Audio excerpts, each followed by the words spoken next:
Informante. Estamos de vuelta. Seguimos en El Informante, día martes, y ahora conversamos con los ex cancilleres Hernán Felipe Errázuriz, José Miguel Insulza. Muchas gracias a ambos por estar aquí. Bienvenidos. Muchas gracias. Buenas noches. Feliz y muchas gracias. A ver, me imagino que como los vi tomando apuntes mientras conversábamos con Carlos Mesa, tendrán varias cosas que comentar. Algo, lo primero que rescata de lo que dijo el vocero de la demanda boliviana. Bueno, yo le tengo un respeto y se lo dije por ser portavoz de su país, por ser un expresidente perseguido por Morales. Y a pesar de eso, él está al frente de su causa. También reconozco que es un historiador reconocido también. Pero tiene enfoque absolutamente, se transforma en jurista en esto. Y desconoce puntos muy centrales. La lectura que él hace del párrafo 33 es una lectura totalmente sesgada. Y más aún, él no entiende que los chilenos no vamos a entregar territorio. Eso es básico de entender en todo esto. Así que una negociación con entrega de soberanía yo la veo muy difícil. Nadie puede disponer del territorio nacional, ninguna persona puede llegar a disponer sin él reconoce que es un régimen democrático. En un régimen democrático nadie puede, en una comida, en una reunión, en una sesión, en lo que sea, no van a entregar territorio. ¿No la entiende o es parte más bien de su estrategia comunicacional? Yo creo que sí, yo creo que ellos tienen una lectura propia de esto. También en la parte histórica, yo, por muy historiador que sea, tiene que haber un contexto histórico para que la Corte haya dicho eso. Nosotros no declaramos la guerra porque sí. Nosotros declaramos la guerra porque de facto ellos la declararon. Antes, nosotros respondimos a eso con la ocupación y con la declaración de guerra. Y una guerra que significó la muerte de muchos chilenos que han defendido ese territorio. Entonces yo no creo que él pueda realmente pensar que nosotros vamos a entregar territorio. Pues le hago la misma pregunta a José Miguel Insulza, a partir de lo que dijo Carlos Mesa. Yo creo que efectivamente aquí hay dos cosas que yo quisiera comentar de partida, ¿no? Bueno, primero hay un detalle histórico. Yo sé que Carlos es un gran historiador, sus padres también han escrito la mejor historia de Bolivia que yo haya leído.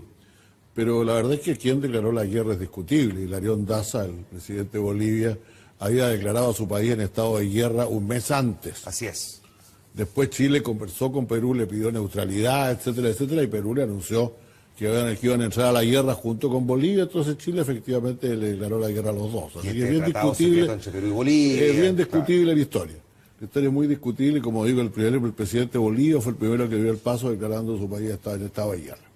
Ahora, respecto del tema mismo... Déjeme hacer una precisión ahí, porque desconoce Bolivia que ese acuerdo secreto entre Perú y Bolivia propiamente tal ya preveía un escenario bélico propiamente tal. Entonces al final la declaración más bien era el paso evidente, el paso lógico, no había otra posibilidad para Chile. Ocurre mucho en los conflictos que terminan en algún momento, pero no terminan a gusto de ninguna de las partes. Probablemente ocurrió lo mismo entre Chile, Perú y Bolivia con la guerra de los años 30 y posteriormente con la guerra...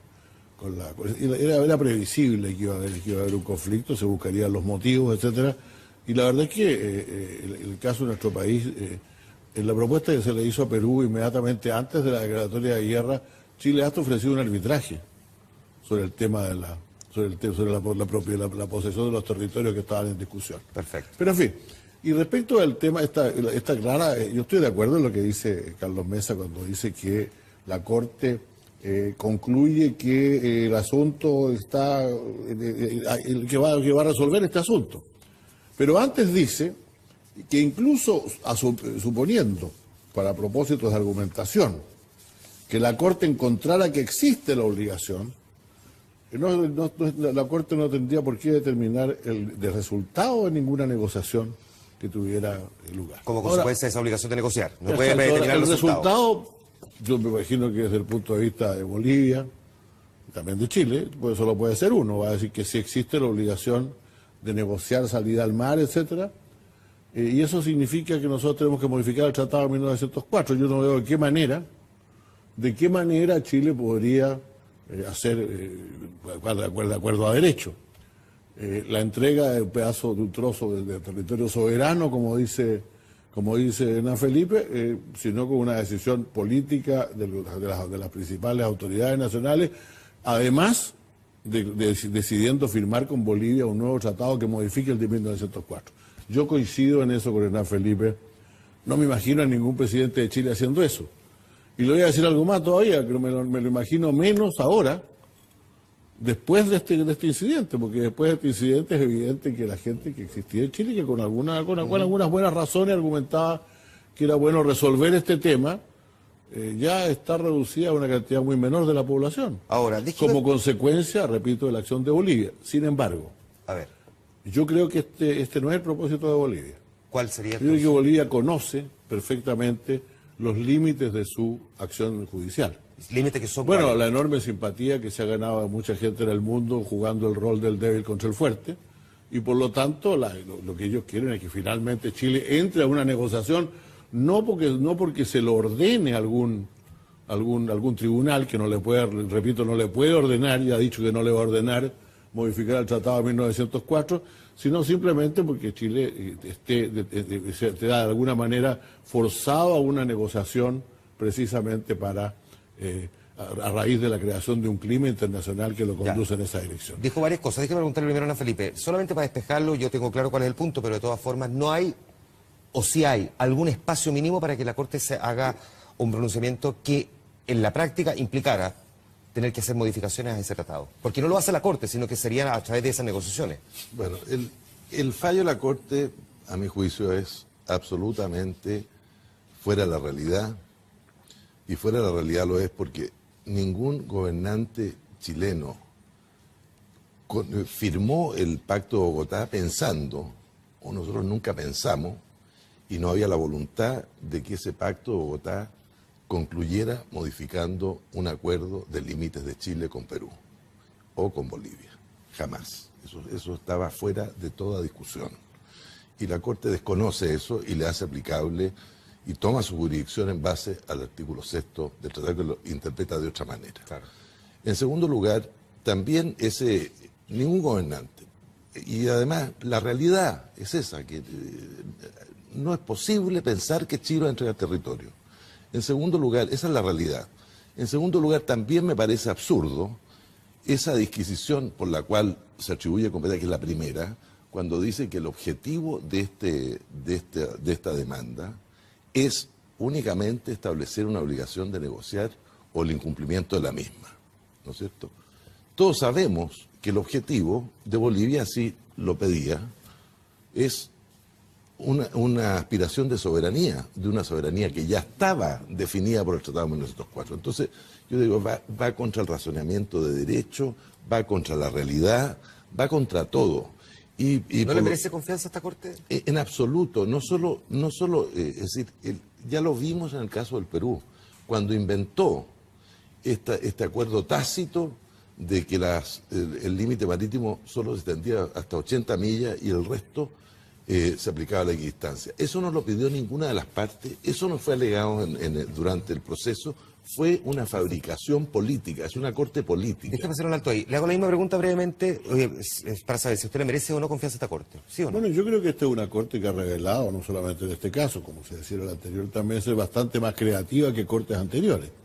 Ahora, yo reconozco que efectivamente en el derecho internacional el uso de los conceptos de la equidad para ir creando nuevos derechos, una cosa que muchos hacen, y es una discusión, a mi juicio, válida porque para nosotros, porque efectivamente finalmente el derecho termina creándolo, como ocurre siempre, los más fuertes, por lo tanto hay que tener siempre mucho cuidado. Yo no es que confíe o no confíe en estos jueces, lo único que digo es que esta es una corte que ha revelado ser extraordinariamente creativa y que podría efectivamente hacer. Ahora, yo no creo que nunca vaya a decidir modificar un tratado, eso no lo va a decidir. Ya. Pero espérese un poco. Pero puede hacer una declaración tal, que efectivamente nosotros nos sentemos en la mesa y le digamos a Bolivia, mira, lo sentimos mucho, pero nosotros estamos dispuestos a negociar que lo que se quiera, pero no vamos a discutir, no vamos a cambiar nuestra posición de no modificar el Tratado de 1904. El paso siguiente podría ser que Bolivia recurra de nuevo a la Corte. Ya, es que voy a ir a eso un segundo más. Le hacía la pregunta porque también nosotros le preguntamos a la gente qué piensa de la Corte, del fallo y propiamente tal de este tribunal en el que en estos momentos tiene que resolverse una cuestión tan esencial. La pregunta la hizo Franco Ferreira, que como siempre conversa con la gente en la calle. Este es el resultado. Nací aquí en Antofagasta, pero según dice que los que nacen en Antofagasta son bolivianas, así que yo soy boliviana. Dice chilena con la broma a flor de piel. Yo en política no entiendo nada. Yo me guío por lo que escucho en la tele, pero nada más. Y ella, como muchos, por la tele se habrá enterado de eso que el vicepresidente boliviano explica tan didácticamente a los niños. Ese Tribunal Internacional Supremo Mundial ha tomado una decisión y hemos ganado por 14 votos a 2.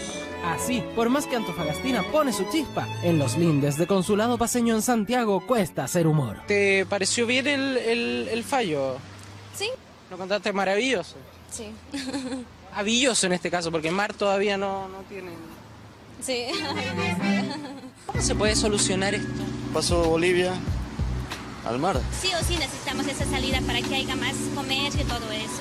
Porque Chile esperaba con cierta tranquilidad el fallo. Chile es dueño de ese lugar. Es como contradictorio que un país nos quiera quitar un terreno que nosotros nos ganamos. Murieron muchas personas por este territorio y ellos tienen muchas garantías. Pueden entrar, salir, container, no pagan ni un. Ellos tienen salida al mar. Ya ve usted. Nos llegan con un 14-2 en contra. ¿Podemos seguir confiando, digamos? Así estábamos cuando pasó lo de Perú y resulta que al fin y al cabo igual perdimos territorio marítimo. Pero bueno, hay que confiar en quienes están defendiendo allá en La Haya. Yo creo que hay que fijarnos un poco de las personas que están a cargo de esto. La estrategia comunicacional ha sido, creo, muy mala. ¿Qué puede hacer Chile ahora? La guerra nomás. ¿Guerra? Sí. Hoy en día no funciona así la diplomacia. Hay que arreglarlo pacíficamente. Tal vez deberíamos salirnos de La Haya. No está calificada como para resolver este asunto. Es que, si bien este caso ya entró por la puerta grande de la Corte Internacional de Justicia, la pregunta es hoy si debe Chile retirarse del famoso pacto. Desprenderse del pacto de Ecuador parece que es...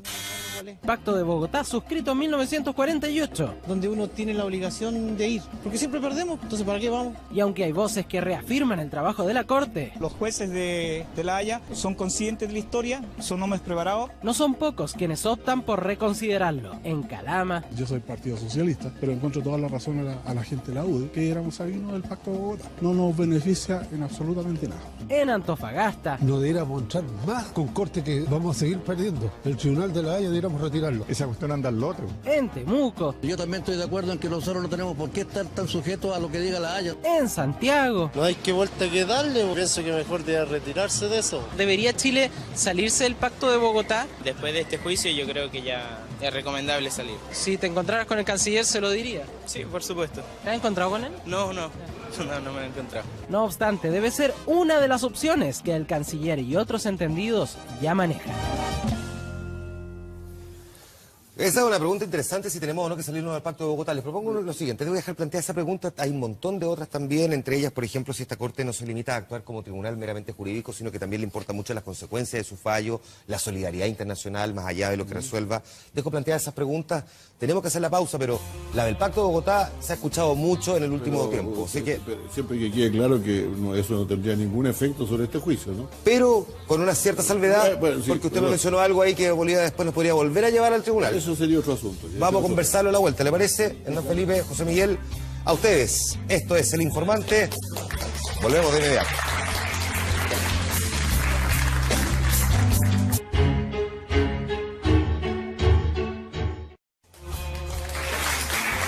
Día martes, el periodismo es TVN, estamos en El Informante y continuamos conversando con José Miguel Insulza, Hernán Felipe Rázuriz.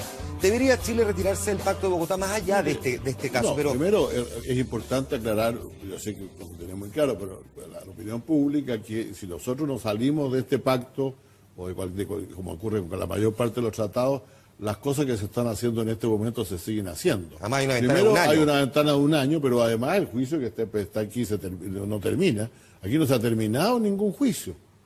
Aquí hay un juicio que está en marcha y por lo tanto estamos sometidos a la Corte Internacional de Justicia en este caso y sobre eso no hay discusión. Claro, uno siempre puede pegar una patada al tablero, pero yo no creo que eso sea conveniente, lo digo francamente. Ahora, déjeme hacerle un punto, sin embargo en eso, déjeme hacerle un punto, por favor.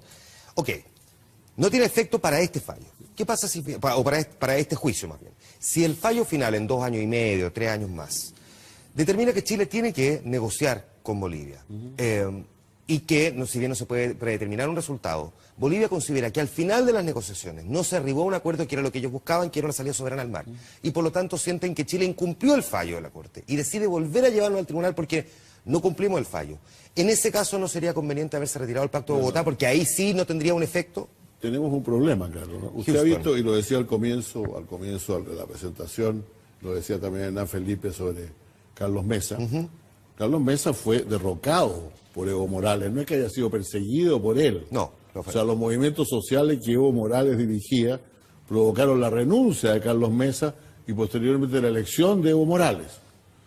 El agente de Bolivia es un expresidente de Bolivia que estaba procesado hasta hace pocos meses por el gobierno actual.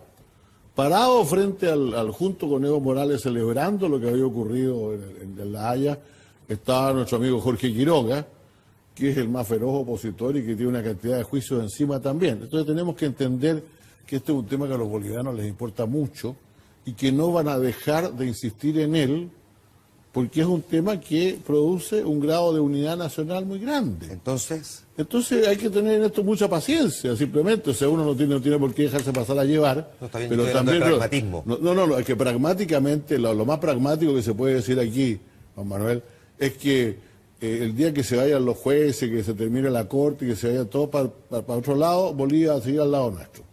Y como ha dicho ahí un señor, no creo que las guerras estén de moda para resolver problemas, y por lo demás estamos comprobando que a largo plazo no resolvieron nada. Por lo tanto, nosotros tenemos que actuar de acuerdo con nuestra razón, con nuestro derecho, y si alguna vez tenemos que sentarnos en una mesa, le diremos, mira, lo lamentamos mucho, pero el Tratado de 1904 no se mueve. Y si vuelven 10 años después o 5 años después, se lo volveremos a decir. Es la condición en que Chile está. Este tema no se cierra con mucha facilidad, porque Evo Morales, cuando comenzó su gobierno, aunque haya dicho lo contrario, Carlos, no hablaba del mar, no hablaba nunca del mar, no le interesaba el mar, sus temas eran otros. Pero de pronto descubre que cuando habla del mar todo el mundo lo ovaciona sus empresarios, lo ovacionan sus trabajadores, todos los expresidentes, algunos de los cuales contribuyó a derrocar, también lo celebran. Por lo tanto, este es un asunto político interesante. Por eso yo creo que este es un tema fundamentalmente político, y lo que nosotros no podemos hacer es dejarnos provocar de tal manera que terminemos más aislados, saliéndonos de todos los pactos y todo lo demás. Hernán Felipe. Bueno, primero que nada yo insisto, estoy muy de acuerdo con José Miguel, que esto es muy importante para los bolivianos. Son fastidiosos con este tema, ya digamos, nos tiene hasta aquí ya, yo creo. Y reconozco que eso es así. Quiero señalar una cosa, esta corte tan maravillosa de sumos sacerdotes pomposo, en 7 páginas resuelve... A usted le cae mal la corte, definitivamente. Resuelve en 7 páginas un tema de esta envergadura.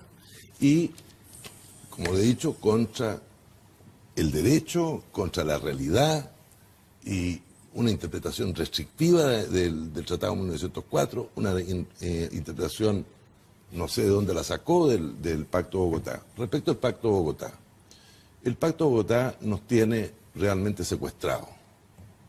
Nunca es tiempo para salirse del Pacto de Bogotá. Cuando se presentó la demanda de Perú, se dijo, no oportuno.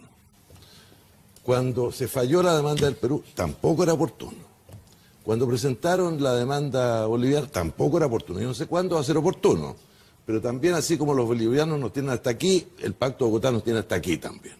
Nadie se decide a tomar Cierto que es una decisión muy delicada por esta carencia, no tiene ningún efecto en este proceso, no tiene ninguno, pero no tiene efecto en este proceso, y además hay un problema de imagen importante del país, de que es un país respetuoso del sistema internacional, y de repente se retira. Yo eso lo recojo.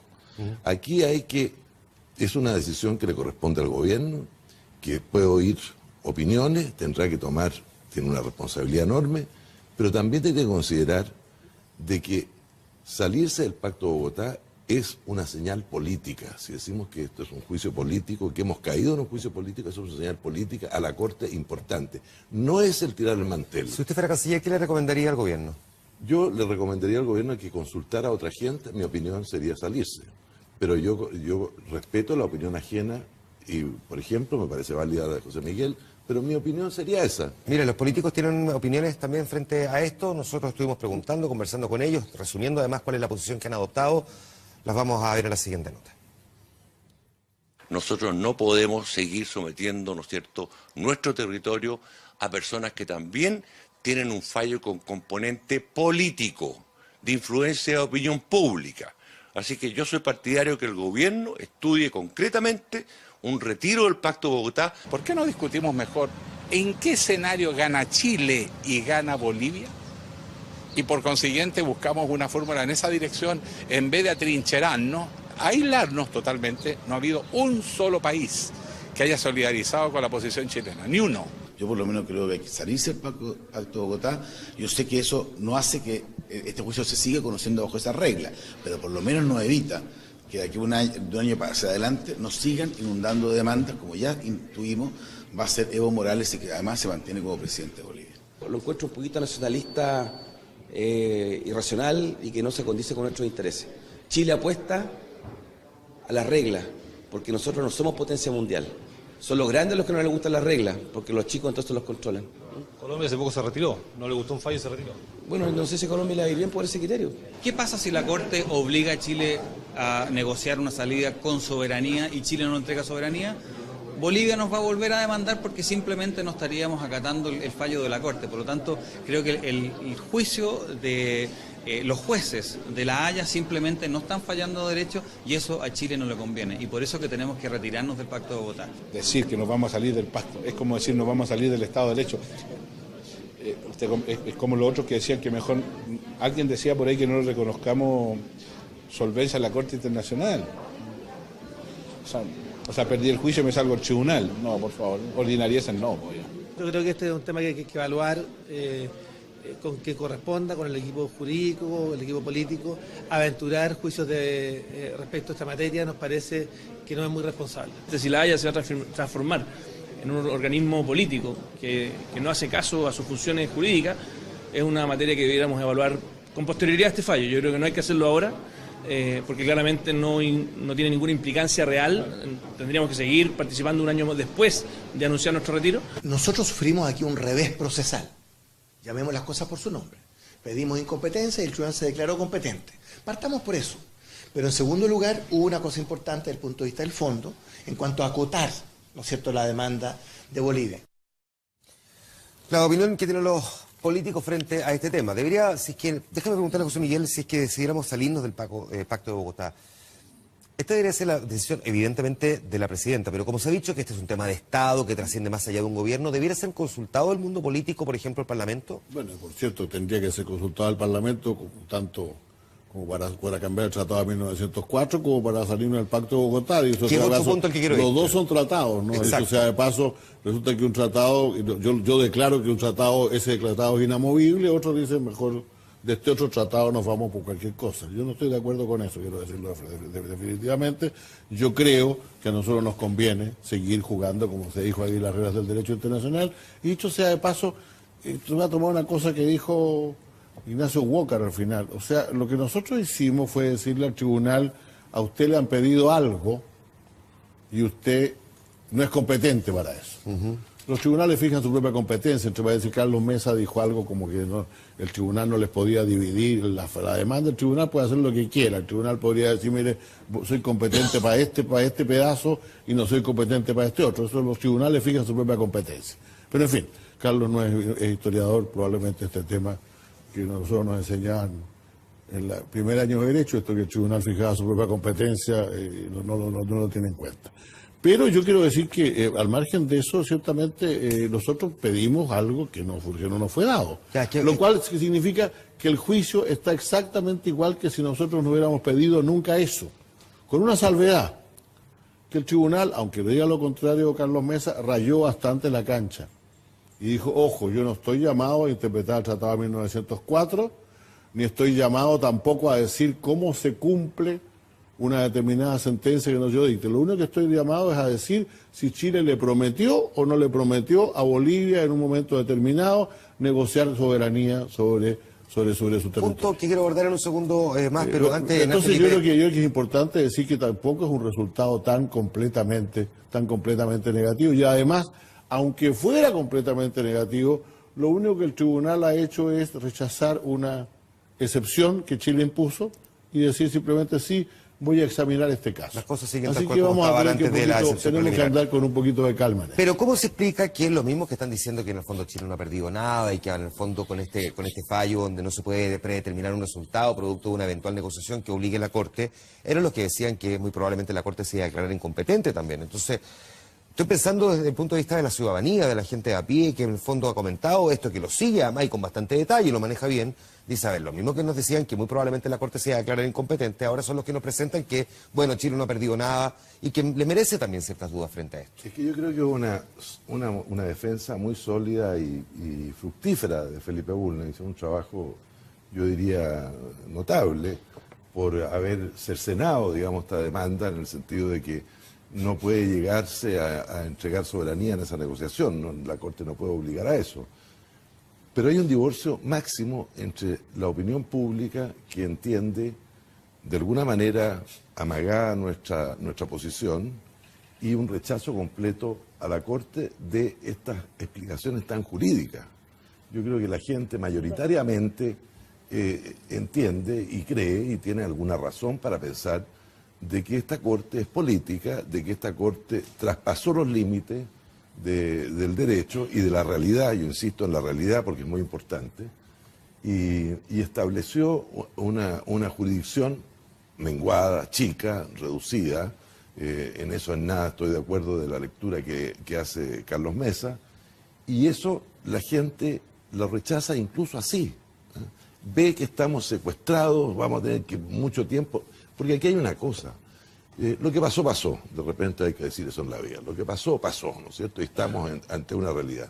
Yo creo que Bolivia lo que está tratando de hacer es crear realmente una acción pública, política, internacional, de presión a nosotros, internacional, para llegar a una negociación, más que la Corte lo haga. Ya. Yo creo que ese es un punto muy central. A eso voy a ir, voy ahora, pero déjeme preguntarle si los jueces son permeables también a las estrategias o las ofensivas comunicacionales que pueda tener un país. Por cierto que lo son, o sea, ahora hasta un cierto límite. O sea, yo creo que ofensivas comunicacionales, hay algunas que son legítimas y otras no. Ojalá pudiera Felipe Bulnes ir a la televisión nacional de Bolivia a decir que lo que dijo el vicepresidente de Bolivia es una cosa completamente fuera de lo que fuera de la realidad. O sea, el señor fue a decirle allá a unos niños bolivianos que se habían ganado el mar.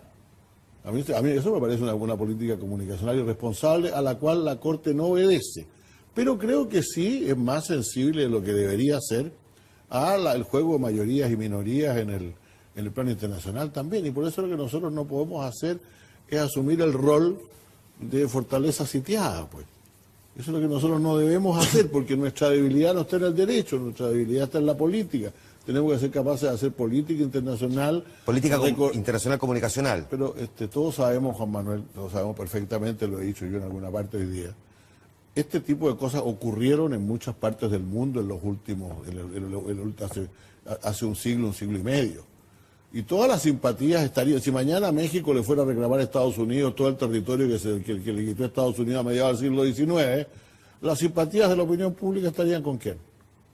Con el débil, pues como naturalmente está. Nosotros tenemos que asumir que esa es la situación, tenemos que no espantarnos ante esa situación, tenemos que defender nuestro territorio, tenemos que hacer lo que dijo la presidenta en Naciones Unidas, este país no va a seguir respetando los tratados. Es que las simpatías pueden ser más o pueden ser menos, José Miguel, pero cuando el tribunal se ve permeado, cuando uno ve que el tribunal menciona que Chile le declaró la guerra a Bolivia, por ejemplo, que es muy distinto y distante a las interpretaciones que en general habían en Latinoamérica, por eso yo citaba historiadores latinoamericanos más allá, de Bolivia, digo, cuando la estrategia comunicacional llega a la Corte, distinto es que la comunidad internacional le diga a Chile, es necesario que llegue a un acuerdo con Bolivia. Si la comunidad internacional le lleva 50 años diciendo a Estados Unidos que tiene que levantar el embargo a Cuba y no lo levanta, salvo que Barack Obama un día en la mañana se levantó y dijo lo voy a levantar, o estoy pensando en hacerlo. Digo, una cosa es lo que la comunidad piense, distinto es que el tribunal se vea permeado, y la sensación que quedó a partir de esa frase es que sí, la estrategia comunicacional de Bolivia tuvo algún efecto. La frase fue ciertamente desafortunada, como lo dije al comenzar,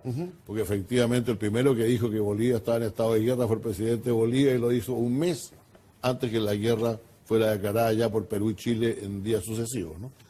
Pero finalmente yo creo que ese no es el punto. El punto es que nosotros sabemos perfectamente que el tribunal es influenciable hasta un cierto punto, pero al mismo tiempo nosotros tenemos una decisión.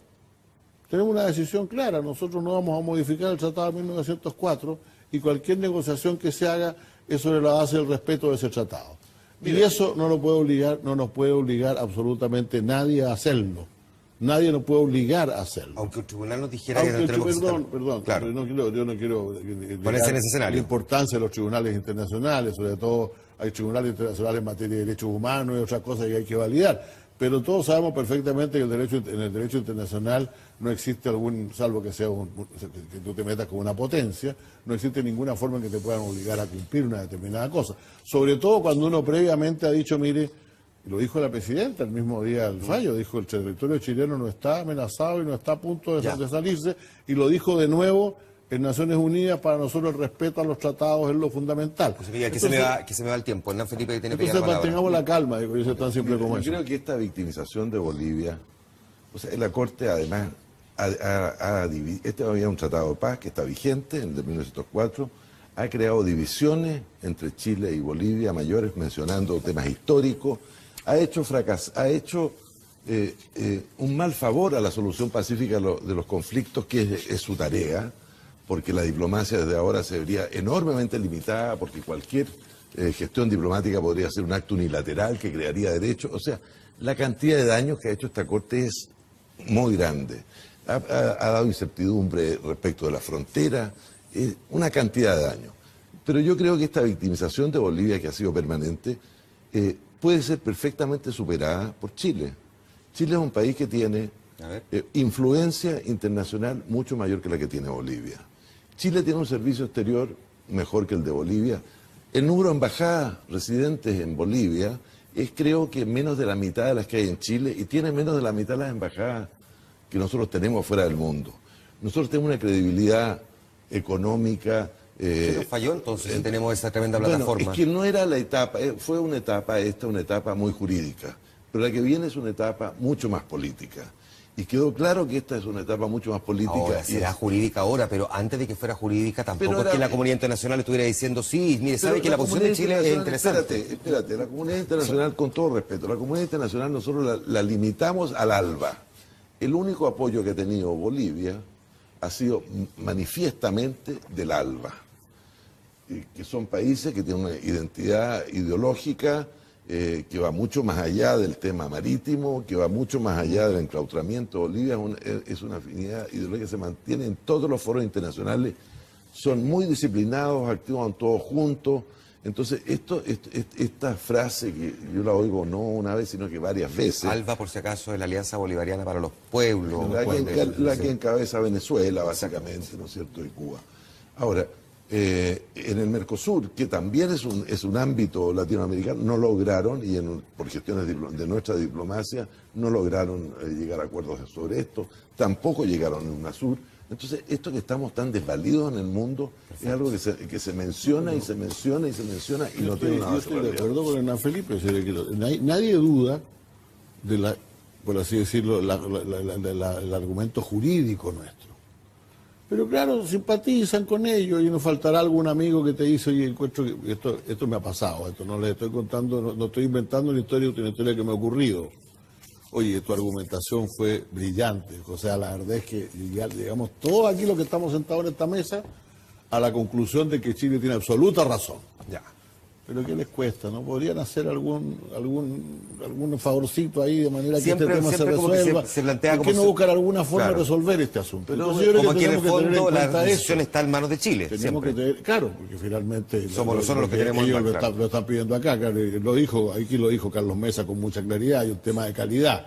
O sea, los territorios que perdieron con Brasil, con Paraguay, con otros, no ¿cómo son se refuerza, territorios... José Miguel, cuando en el fondo nosotros podríamos tener todavía más esfuerzo comunicacional, más estrategia política, pero finalmente Bolivia para Rigoberta Menchú utiliza una frase del Papa pronunciada frente al tema y en el fondo... Y Jimmy Carter dijo además claro, que Chile entonces, si de repente esas cosas pasan, pero también hay que ser, yo creo que ser más enfático y menos eufemista en esto. ¿Qué es lo que se enfático Bolivia no ha querido nunca cooperar con Chile. Nosotros, una cosa que pasa hoy día, tenemos el ferrocarril de Antofagasta, de Arica a La Paz, el lado boliviano no lo arreglan. Tenemos la amenaza boliviana de la coca permanente, y no solo Chile, la tiene es un problema de seguridad no solamente para Chile, sino que tiene un problema de seguridad para muchos otros países. Como primer productor de coca, hemos visto este mes, Brasil ha tenido que fortalecer su frontera, el control fronterizo, por el daño enorme, y lo declara el comandante en jefe del ejército boliviano, que vino para el 18, brasilero, cuando vino el 18, que el problema de seguridad más grande que tienen ellos es el problema que viene de la frontera con Bolivia. Es un riesgo enorme para el mundo Chile. Pero nosotros no vamos a resolver ese problema peleándonos con Bolivia. No, esa es otra cosa, pero ellos nunca quieren... Y nos corresponde tampoco. Y la Corte Internacional de Justicia quiere seguir existiendo con nosotros o sin nosotros, y nosotros hemos hecho un gran trabajo de posicionamiento internacional muy amplio, precisamente en el espacio que nos corresponde como un país intermedio. Uno le dice eso, la gente dice, a ver, la Haya, Perú, la Haya hasta ahora... Pero mira, bueno, hemos discutido la Haya, Perú, y yo lo discutiría no sé si con ese sonido, lo discutiría un poco más a fondo. Yo no estoy de acuerdo con la sentencia de Perú, creo que no tenía... ¿Sabes por qué no estoy de acuerdo? No por sus consecuencias, no por sus resultados, no los encuentro tan terribles, sino simplemente porque inventaron una cuestión que tenía por qué inventarla. Eso sí que me preocupa. Antes que aunque no haya causado mayor daño. Nuestra productora ejecutiva Andrea Vial y nuestro director Cristian San Miguel pues dicen, hay que terminar este bloque, así que le quiero agradecer a José Miguel Insulza, Hernán Felipe Razo, por haber estado conversando en esta parte del programa con nosotros. Le agradezco mucho. Vamos a la pausa comercial y viene Pablo Araujo. Ponemos de pie.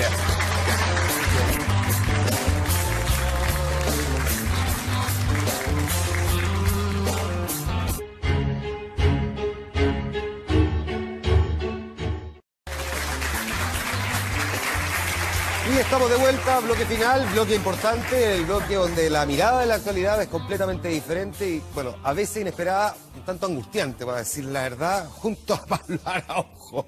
Yo no la puedo decir porque siempre a uno le toca refilón. ¿Cómo le va, Pablo? Bien. Lo felicito además por... No, de verdad, lo felicito por esta entrevista magnífica que hizo. También quiero felicitar a la producción del Informante por haber traído nada más ni nada menos que al expresidente de Bolivia, ¿no? No sé ahora cómo va a negociar Evo sin mesa, pero bueno, de todas maneras.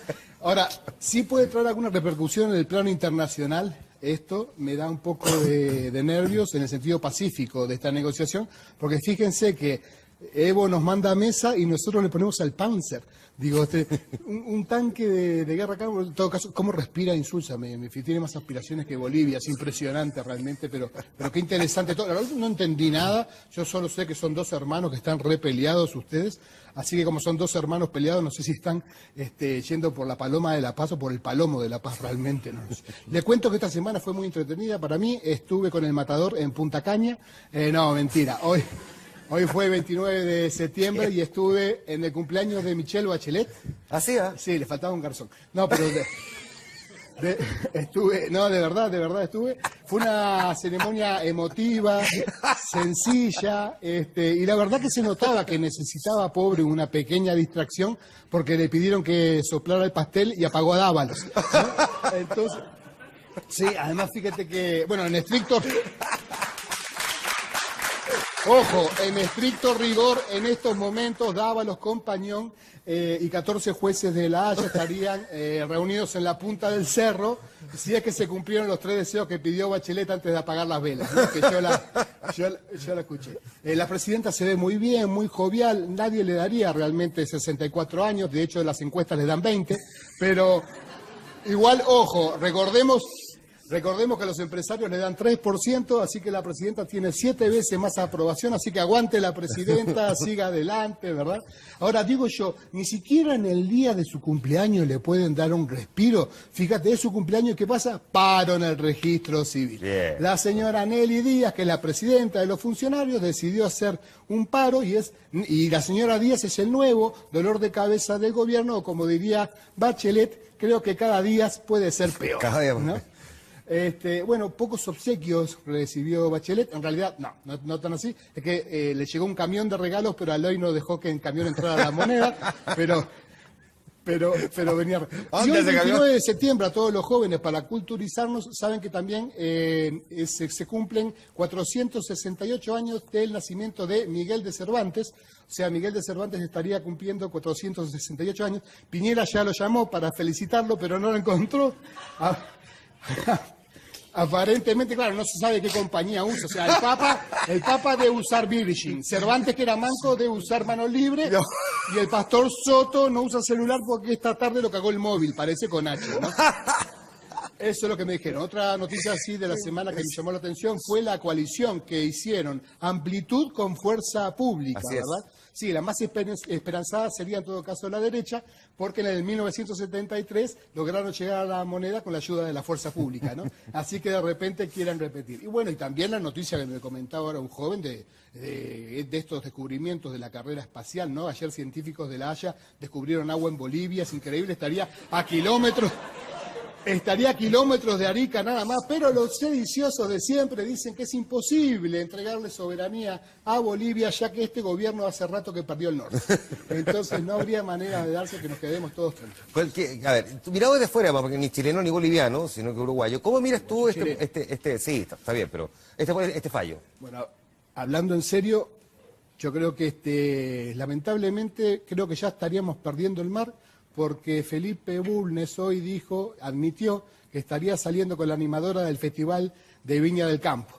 Así que creo que por ahí vamos. Ahora te digo una cosa, ¿no? Es extraño, ¿no? Porque perdimos 14-2, pero ganamos, ¿no? Perdimos 14-2, pero ganamos, ¿no? Nene, ¿cómo te fue hoy en el colegio? Bien, me saqué un 1, papá. ¡Buena! Yo creo que realmente, no sé qué es lo que piensas tú, pero creo que acá tenemos un doble discurso. Realmente no sé lo que piensas tú, pero creo que acá tenemos un doble discurso. No sé si te tinca, a mí me tinca. No sé si te tinca, a mí me tinca. Pero cada vez me parece más que acá en Chile tenemos un doble discurso. No, pero es verdad.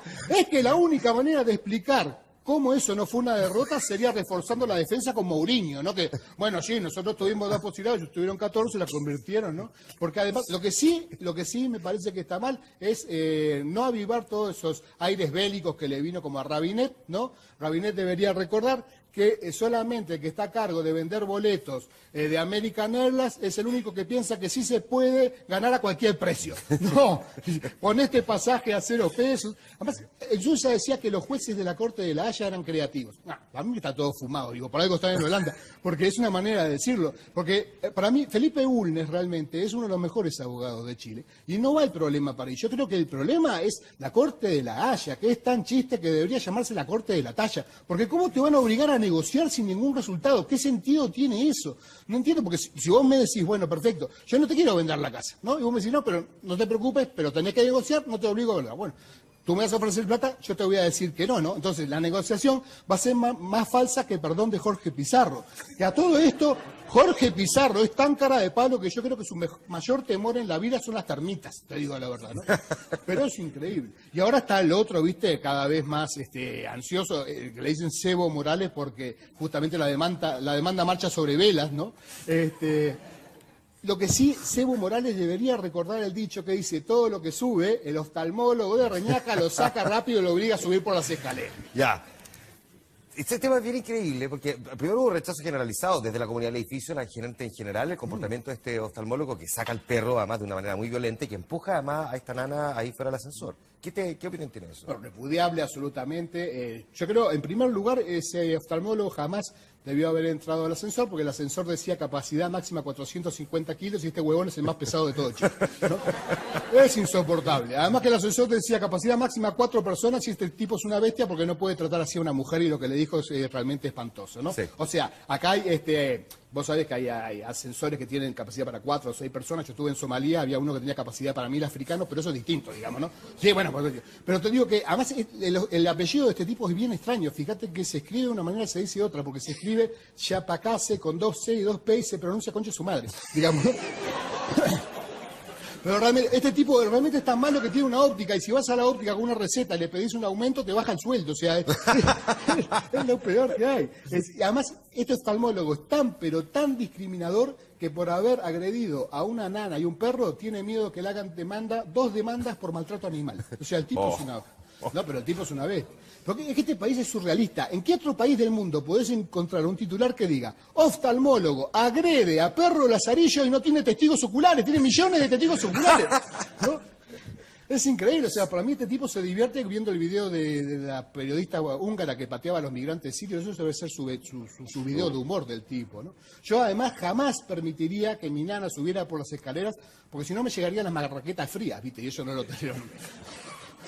Pero este tipo es una bestia, ¿sabes? Yo no sé si pasó por un lapsus de locura o algo por el estilo. A mí lo único que me vuelve loco en los ascensores, no sé si les pasa a ustedes, son esos ascensores públicos donde vos vas y te ponen esa musiquita, ¿viste? Yo la otra vez estaba acá, entré en un edificio en el centro, de esas oficinas largas, me meto en el ascensor y estaba cantando Arjona, así que agarré a Arjona, lo saqué a patadas y vi que se fuera subiendo por las escaleras. Los oficinistas me aplaudieron todos, ¿viste? Pero soy el único momento que te puedo conceder de locura, ¿cachai? Ya. Miremos un poco fuera, más allá de lo que ha pasado en Chile, ya lo viste Pizarro, ya hemos visto La Haya, este caso, el Papa, por ejemplo, de Estados Unidos. Oh, el Papa, realmente. Bueno, lo del Papa fue increíble porque fue muy valiente. Vos viste que llegó a la Casa Blanca tirando palos contra Donald Trump. Además, en el seno mismo del capitalismo salvaje, dijo que la codicia iba a destruir el mundo, que la guerra destruía el mundo, que el calentamiento global iba a destruir el mundo, que las armas nucleares podían destruir a la raza humana y que Jara podría destruir a la raja humana, ¿no? Pero lo dijo muy clarito en todos lados. Fíjate que el discurso del Papa dejó tan pero tan trastornada a los gringos que ayer unos policías blancos le dispararon a un hombre blanco. Es increíble, ¿viste? Fue increíble. Pero fue el Papa además ahora va a recibir a los mineros chilenos allá en el Vaticano, los 33 mineros chilenos, y además va a ver la película junto a ellos, lo cual va a ser también una oportunidad histórica porque va a ser la primera vez que pueda sentir que se siente estar adentro de una mina, ¿no? Pero, bueno, ha sido esto, ¿no? Es increíble. Además, otra cosa increíble es que el Papa, durante todo su periplo por Nueva York, bueno, pero es verdad, a mí me dio claustrofobia cuando yo no sabía lo que era estar adentro de una mina, de hecho tampoco, ¿viste? ¿No? Pero de repente me pasó eso. Y además, fíjate que cuando el Papa estuvo en su periplo por Nueva York, estuvo acompañado de 10.000 guardias de seguridad, ¿no? Convirtiéndose de esta manera en el primer católico que usa más protección que ningún otro, ¿no? Se lo toma en serio. Bueno, otro de las noticias de repercusión mundial que a raíz del terremoto acá pasó más desapercibida porque la atención estaba en otras cosas más importantes, pero el primer ministro británico, David Cameron, parece que puso parte de su anatomía en la boca de un chancho, ¿no? Sí. La boca de un cerdo, no sé si sabían. Dice, uno pensaba que los ingleses eran tan educados en la mesa y este tipo terminó tirándose un chancho, ¿no? Es increíble. Pero pasó, además que te acordás que antes a los chanchos se los servían en bandejas de plata y con una manzana en la boca y ahora con una banana, o sea, totalmente distinto. Bueno, ojo, le mandamos un saludo a David Cameron que siempre ve la señal internacional de TVN que le canta Pepa, ¿viste, no? En todo caso el cerdo está bien y se fue al Mundial de Rugby, no, me dicen que no, que ya volvió, no sé cuál. Otra noticia internacional también recae en lo que es increíble. Hoy le hicieron otro gol al Barcelona y otra vez por falla de Ter Stegen. La verdad que con cada falla nuevamente de Ter Stegen, el Barcelona tiembla. Así que Pep Guardiola, por favor, si no querés convocar a Claudio Bravo, por lo menos trae a Marcelo Lagos, digamos, ¿no? Porque es una falla tras otra, boludo. Bueno, después también tenemos no sé si sabía usted lo de el cantante de YouTube, el líder de YouTube, que ganó $1.400 millones gracias a sus inversiones en Facebook. Así que ahora, en vez de decirle bono, le dicen bono del Banco Estado, ¿no? Es impresionante, sacó de una manera increíble. Y quería terminar contándoles esa historia, no sé si la conocen ustedes, de este bruto animal que se ganó un cuadro de Picasso genial, magnífico, profundo, tremendo, y lo rechazó porque decía sin título. Hay tanto pelotudo en este mundo, ¿no? Muy bien, Pablo Araujo. Gracias, Pablito. Gracias a ustedes también por habernos acompañado en un nuevo capítulo. Nos van quedando pocos de esta temporada 2014, 2015. 2015. Pero nos quedan todavía... 1904, según, como quiera, digamos. Bien, pues, gracias por haber estado con nosotros. Nos vemos la próxima semana. Que estén muy bien. Buenas noches.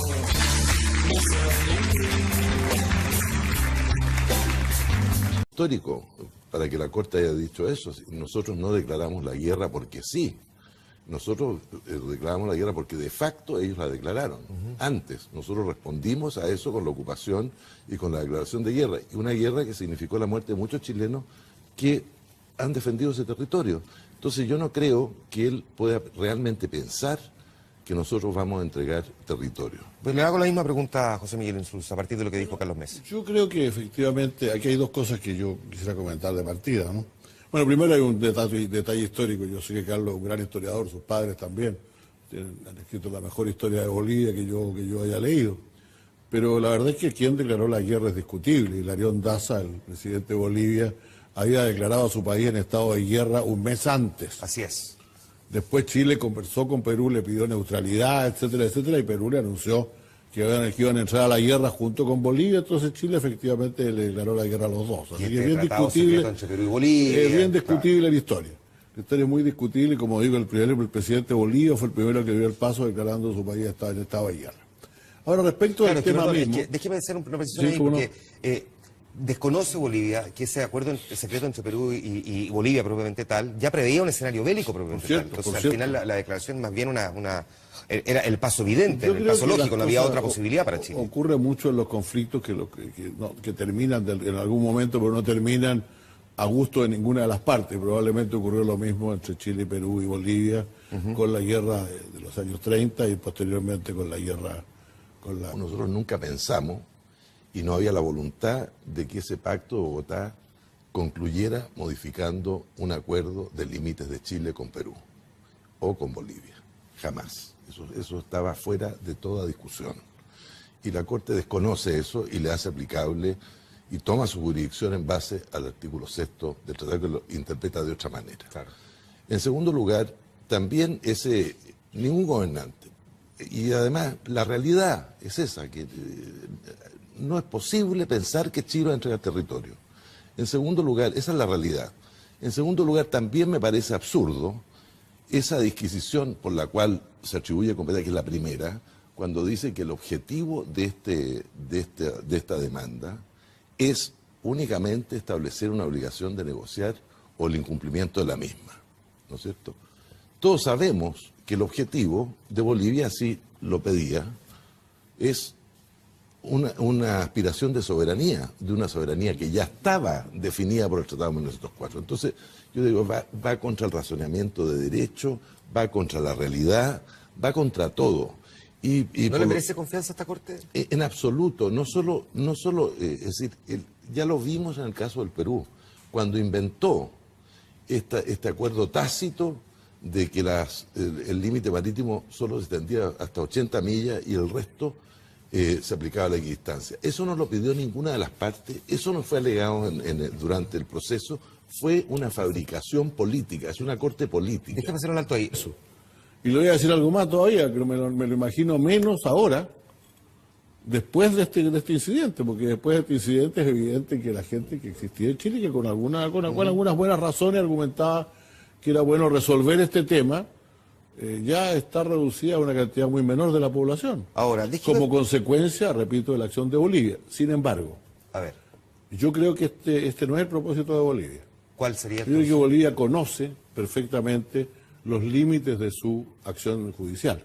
¿Límites que son? Bueno, la enorme simpatía que se ha ganado a mucha gente en el mundo jugando el rol del débil contra el fuerte, y por lo tanto lo que ellos quieren es que finalmente Chile entre a una negociación, no porque se lo ordene algún tribunal que no le puede, repito, no le puede ordenar, y ha dicho que no le va a ordenar modificar el Tratado de 1904, sino simplemente porque Chile se de alguna manera forzado a una negociación precisamente para a raíz de la creación de un clima internacional que lo conduce en esa dirección. Dijo varias cosas. Déjeme preguntarle primero a Ana Felipe. Solamente para despejarlo, yo tengo claro cuál es el punto, pero de todas formas no hay, o si hay, algún espacio mínimo para que la Corte se haga un pronunciamiento que en la práctica implicara tener que hacer modificaciones a ese tratado. Porque no lo hace la Corte, sino que sería a través de esas negociaciones.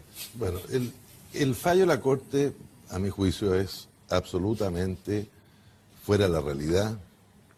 Y fuera de la realidad lo es porque ningún gobernante chileno firmó el Pacto de Bogotá pensando... Era previsible que iba a haber un conflicto, se buscarían los motivos, etcétera.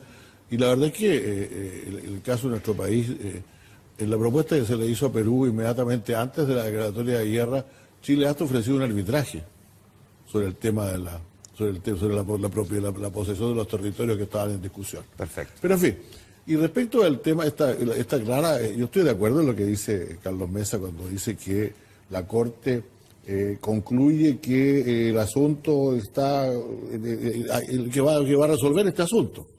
Pero antes dice que incluso suponiendo, para propósitos de argumentación, que la Corte encontrara que existe la obligación, la Corte no tendría por qué determinar el resultado de ninguna negociación que tuviera lugar. Como consecuencia de esa obligación de negociar. No puede determinar el resultado, yo me imagino que desde el punto de vista de Bolivia, y también de Chile, pues solo puede ser uno. Va a decir que sí existe la obligación de negociar salida al mar, etcétera.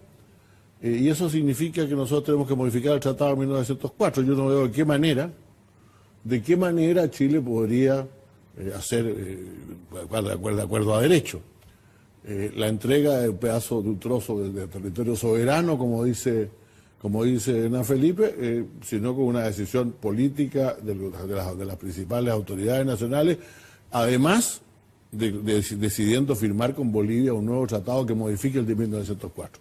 Yo coincido en eso con Hernán Felipe. No me imagino a ningún presidente de Chile haciendo esto. Informante.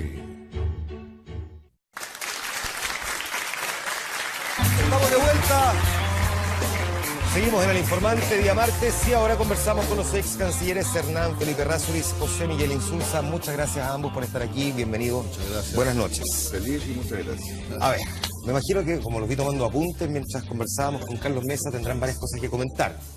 Lo primero que rescata de lo que dijo el vocero de la demanda boliviana. Bueno, yo le tengo un respeto y se lo dije por ser portavoz de su país, por ser un expresidente perseguido por Morales. Y a pesar de eso, él está al frente de su causa. También reconozco que es un historiador reconocido también. Pero tiene enfoque absolutamente, se transforma en jurista en esto. Y desconoce puntos muy centrales. La lectura que él hace del párrafo 33 es una lectura totalmente sesgada. Y más aún, él no entiende que los chilenos no vamos a entregar territorio. Eso es algo que... Eso es básico de entender en todo esto. Así que una negociación con entrega de soberanía yo la veo muy difícil. Nadie puede disponer del territorio nacional, ninguna persona puede llegar a disponer sin él reconoce que es un régimen democrático. En un régimen democrático nadie puede, en una comida, en una reunión, en una sesión, en lo que sea, no van a entregar territorio. ¿No la entiende o es parte más bien de su estrategia comunicacional? Yo creo que sí, yo creo que ellos tienen una lectura propia de esto. También en la parte histórica, yo, por muy historiador que sea, tiene que haber un contexto